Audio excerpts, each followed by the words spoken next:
Hello, it's Father Richard Jacob from the Companions of St. Anthony here at the Portia Aquila Chapel of the Franciscan Friars Conventual here in Ellicott City, Maryland. Happy Lent. We find ourselves once again on Ash Wednesday. And on this day, we do sign ourselves with ashes. We come before the priest or deacon and are told or informed, reminded, turn away from sin and be faithful to the gospel. Remember that you are dust, and to dust you shall return. Well, on Palm Sunday, we distribute palms. And from these palms, later in the year, they are burned and made into these ashes. A simple thing of palms and the simpleness of ashes.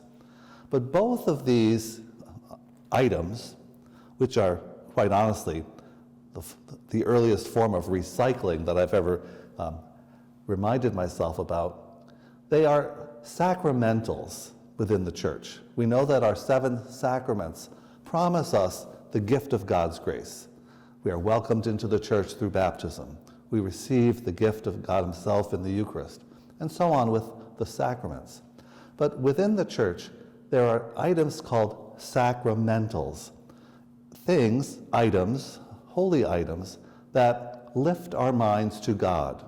They are transformative. Just as when we have those ashes on our forehead and look at ourselves in the mirror, it transports us. It says that we've made a promise for these next 40 days to follow the ways of God better, a new way this year. Sacramentals might be a rosary, which when held and prayed with each day or whenever you do, it calms us down and it reminds us that we are close to God. Perhaps the crucifix that we might wear also is a sacramental, and when we wear it, we feel comforted, close to God, and secure. Well, throughout these 40 days of the Lenten journey, I ask that in a smaller sense, you make yourself the sacramental. We are a sacrament for the world. We are God's gift. We are a sign, so to speak. Some years ago, I was in the seminary and our laundry broke down. Our washer and our dryer broke down, and they weren't going to be repaired for several days. So on one evening, I took myself out with my laundry to the local laundromat. And I brought with myself, in those days, all my quarters, and I first did my washing, and then I put all my washing into the dryers. And I only used one dryer at the time, but I noticed the lint screen was filled to the brim. So I cleaned it out. Easy. And while I was waiting, I had nothing else to do. There were only a couple other people in the laundromat.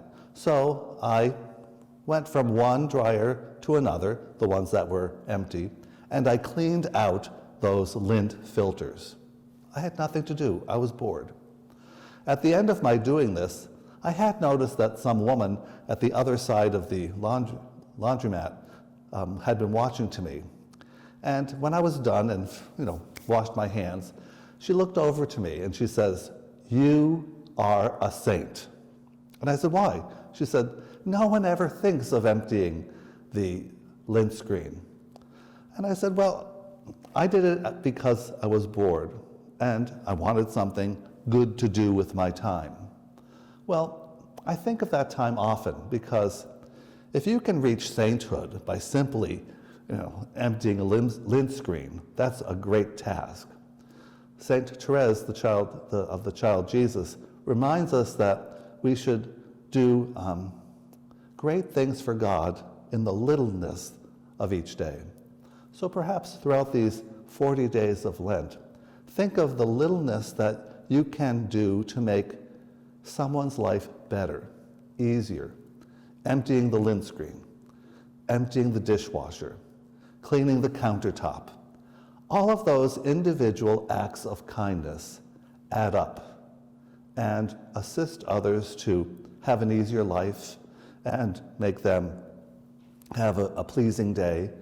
But that also reminds us that we should be about the things of God. In great things, maybe, but in simple things, certainly. I wish you a happy Lent, and God bless you.